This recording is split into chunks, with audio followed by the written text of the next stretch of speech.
En la sintonía de Radio Abarana abrimos esta sección que dedicamos a la psicología, adentrarnos en este mundo fascinante que nos ayude un poco más a comprender y a entender nuestro desarrollo en la vida diaria con los amigos, en el trabajo, con la familia, etcétera. Hoy vamos a hablar de la terapia y vamos a intentar comprender cómo se desarrolla la misma, ya que no es un proceso siempre lineal, no es una escalera recta, digamos, al desarrollo, sino que puede sufrir de altibajos. Para comprender esas dinámicas, hoy tenemos ya con nosotros a Eduardo Caballero. Muy buenos días, Eduardo, ¿qué tal? Muy buenos días, Jesús. Pues nada, aquí estamos un día más ya, en casi pleno verano, donde vamos a hablar de la terapia no lineal, como tú dices. ¿Cómo podemos comprender ese proceso curativo de la terapia y de los diferentes altibajos o diferentes etapas por las que podemos atravesar? Pues lo fundamental es que los oyentes que nos estén escuchando esta mañana entiendan el por qué la terapia es un proceso que es no lineal, ¿no? Voy a explicar qué significa esto, porque hay mucha gente que piensa que venir a terapia es como voy a ir a un sitio donde le voy a contar al psicólogo, en este caso, o a la psicóloga, un determinado problema y automáticamente voy a empezar a ir subiendo por las escaleras sin tener ningún retroceso, ¿no? Uh-huh. Y precisamente la terapia es justo lo contrario. La idea, o no es que sea la idea, sino se necesita que hayan días buenos, días malos, que se avanza y que exista un retroceso. Uh-huh. Quizá los pacientes o las personas que se enfrentan a este proceso tienen un objetivo ya marcado, una expectativa de lo que va a ser su estado, digamos, ya final. Sí, yo esto en consulta muchas veces lo suelo explicar en la primera sesión y al final tanto el paciente como yo acabamos echándonos unas risas porque lo explico con el meme de AliExpress, ¿no? Lo que pides por internet versus lo que te llega a casa, que es la expectativa versus la realidad. Y por así decirlo, la expectativa en este caso, algunos, no todos, hay que decir, hay gente que viene con las ideas y los objetivos muy bien marcados, pero sí que es verdad que algunos vienen con una falsa creencia de decir es que yo pienso que viniendo al psicólogo y contando mis problemas ya no voy a tener ningún tipo de malestar, me voy a, entre comillas, curar del todo y mi vida va a ir hacia adelante y no va a haber ningún tipo de retroceso. Y obviamente eso es una falsa creencia que hay que quitar desde la primera sesión. ¿Y esos altibajos que pueden producirse también nos traen algo bueno? Totalmente, Jesús, porque para mí, de hecho, cuando existe una adherencia y una cohesión terapéutica, significa precisamente que el paciente entiende que esos altibajos y que esos días que son difíciles y más fáciles, por así decirlo, forman parte de la terapia, y ya no solo de la terapia, sino de la vida, porque al final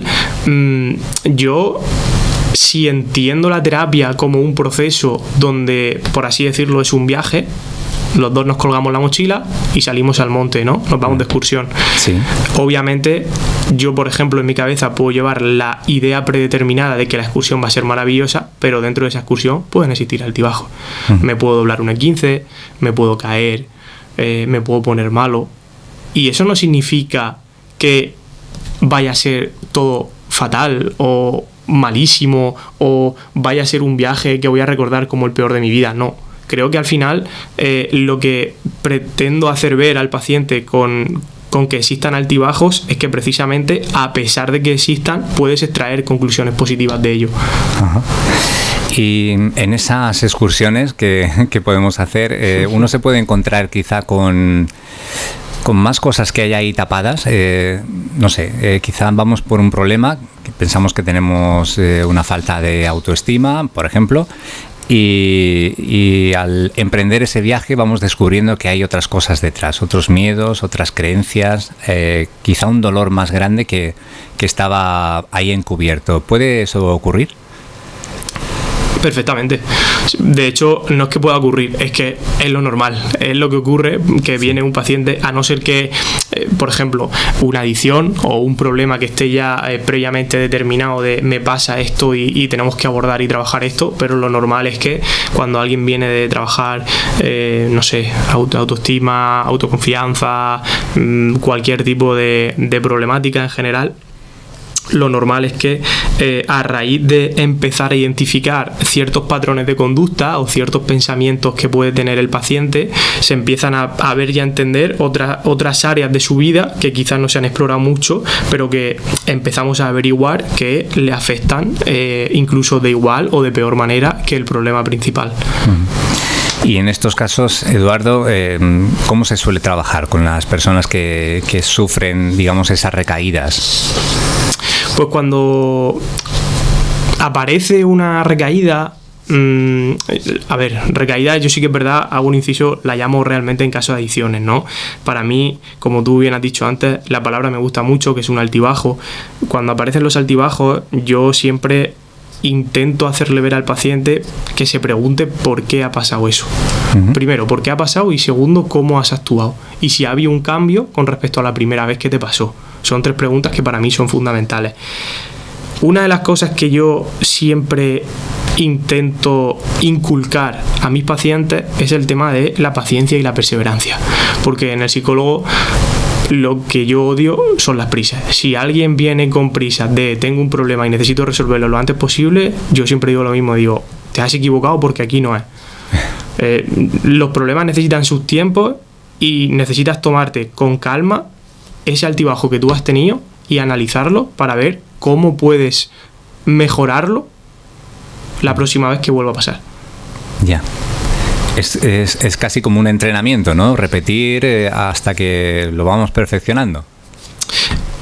Por un lado sí, y por otro, obviamente, como te he comentado antes, a la terapia, como es un proceso de cosas buenas y cosas malas, se trata también un poco de entender de que cada sesión es valiosa, ¿no? Y de que aunque hayan altibajos, siga habiendo un avance. Yo esto lo suelo explicar mucho con una gráfica que le dibujo a los pacientes, y yo el punto más bajo lo suelo poner siempre en el inicio de la terapia, ¿vale? Ellos empiezan en un punto y a partir de ahí vamos subiendo, vamos bajando, vamos manteniendo, y entonces yo hago como una gráfica donde ellos pueden ver a nivel visual, y además lo entienden muy bien, de decir, tú has empezado aquí y tú ahora mismo has tenido un altibajo y estás aquí. Lo que pasa es que la sensación que ellos tienen les evoca un poco al principio de cómo vinieron en terapia, pero aún así ellos son perfectamente conscientes de que ha habido un recorrido y ha habido un avance, y que no son las mismas personas porque tienen unas nuevas herramientas para utilizar en su día a día.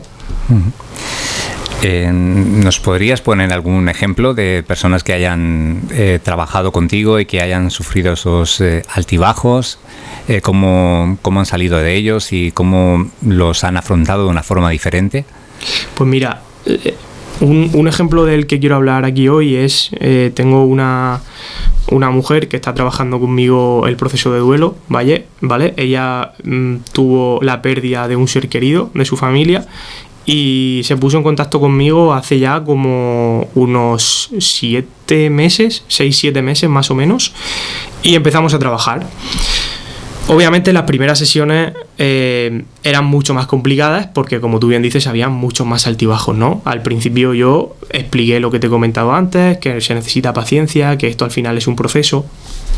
Y alrededor del tercer mes ella empezó a encontrarse un poco mejor, y cada vez tenía unas conductas que le seguían generando malestar, pero entendían que formaba parte de un proceso de duelo, que en este caso, dentro del proceso de duelo, yo trabajo con ellos desde un punto de vista de la aceptación, ¿vale? Es decir, yo tengo que aceptar la situación que me ha venido impuesta, que es que al final, pues la gente, igual que nace, también se muere, y eso evidentemente es algo que nos repercute a todos en mayor o menor medida.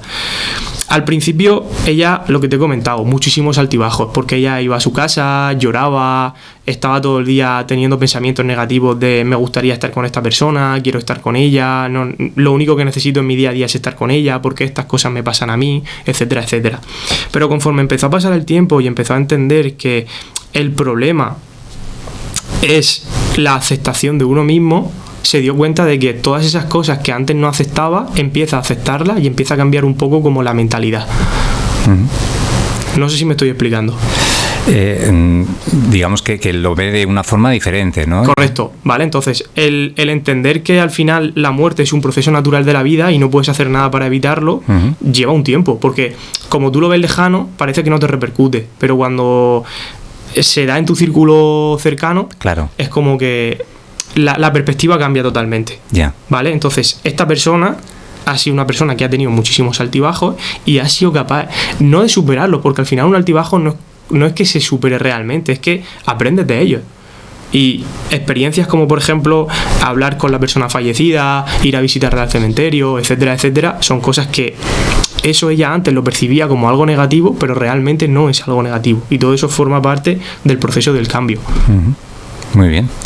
Eduardo, yo creo que estas cosas quizá a veces las afrontamos en solitario y nos cuesta pedir ayuda, ¿no? Para que podamos, digamos, entenderlo un poco mejor.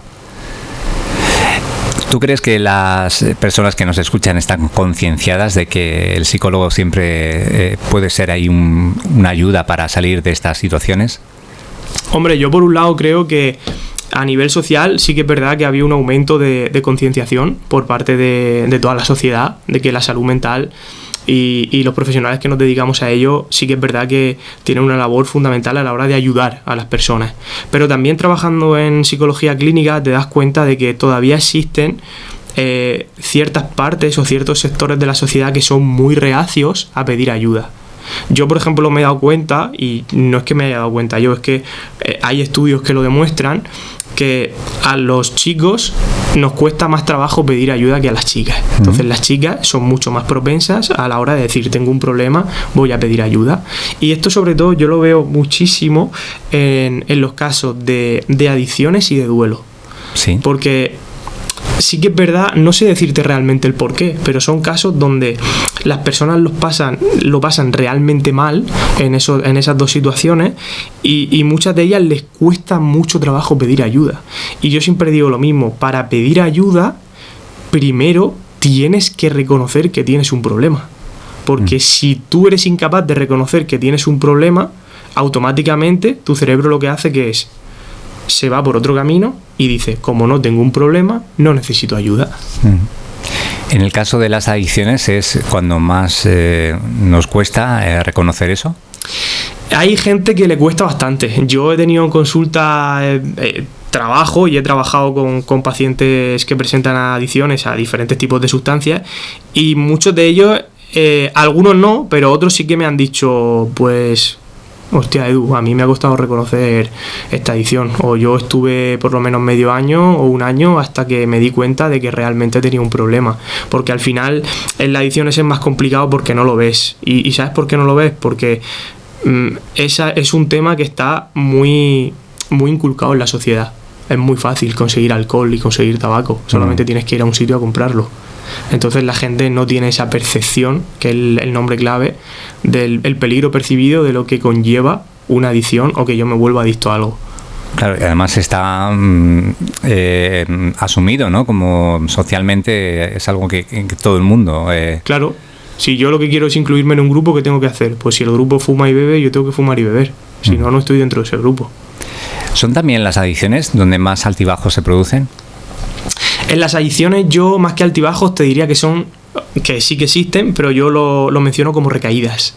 Porque claro, en las adicciones el problema es que tarde o temprano, a mí me ha pasado con el 95-98% de la gente, te diría más o menos, que tienen recaídas porque es muy difícil. Es extremadamente difícil que una persona... Tú ten en cuenta que la adicción es una patología que no tiene cura. O sea, la persona que es adicta se va a morir siendo adicta. Y el problema de eso es que siempre tienes el contexto que te hace ser como potencialmente peligroso a la hora de tú puedas beber o puedas fumar o puedas consumir. Porque si tú obviamente te vas a una fiesta, pues la gente no va a estar, no sé, jugando al ajedrez. Pues va a estar evidentemente fumando y bebiendo. Claro, y eso te puede hacer en algún momento pensar que estás apartándote, ¿no? Sí, entonces se trabaja desde un punto de vista preventivo para que, a pesar de que esas situaciones te estén pasando, tú eres consciente de que tienes un problema y que no pasa absolutamente nada porque no acabes consumiendo. tú tienes todo el derecho del mundo a pasarlo bien sin necesidad de tener un cubata o un cigarro en la mano. Muy bien. ¿Algún consejo más para que podamos entender mejor este proceso de la terapia? Hombre, yo como consejo me voy a repetir un poco, que lo he dicho anteriormente, pero para mí los 2 puntos clave serían la paciencia y la perseverancia, sin ningún tipo de duda.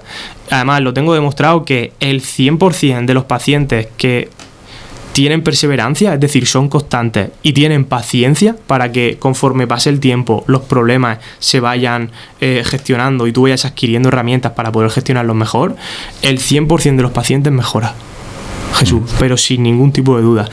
El problema de esto es que tú no puedes ir a la farmacia hoy en día y pedir un bote de paciencia. Claro, ojalá que eso... Entonces, como eso no pasa, hay gente que vivimos en un mundo que es muy frenético, que funciona muy deprisa, que es muy caótico y obviamente uno necesita armarse de paciencia, parar un poco el tiempo, no el tiempo en general, sino su tiempo en particular y decir, vale, vamos a empezar otra vez de nuevo, a ver desde qué otros puntos de vista puedo abordar el problema. Muy bien, Eduardo, pues hoy ya tenemos algunas ideas un poco más claras en torno a la terapia. No es una varita mágica, pero sí una poderosa herramienta que nos puede ayudar a nuestro camino hacia una sanación y un crecimiento personal. Totalmente. Muchas gracias por haber estado con nosotros y bueno, a los oyentes decirles que Eduardo también está disponible, ¿no?, para cualquier consulta. Recuérdanos, Eduardo, ¿cómo pueden contactar contigo? Pues yo tengo la clínica en la calle Numancia, el número 37, ahí es donde estoy disponible, tanto por las mañanas como por las tardes, o pueden contactar conmigo también a mi número de trabajo, que es el 687-279-787, o vía redes sociales, que tengo un Instagram donde me dedico a divulgar sobre temas de salud mental, temas cotidianos que nos suelen pasar a la gran mayoría de nosotros en @educpsicólogo. Muy bien, pues ahí tienen las vías de contacto y gracias, Eduardo, por haber estado con nosotros y a los oyentes decirles que no olviden seguirnos, que estaremos aquí en próximas semanas con más contenidos y temas para que podamos seguir creciendo juntos. Hasta la próxima ocasión. Gracias. Hasta la próxima y muchísimas gracias a vosotros, Jesús. Hasta otra. Hasta luego.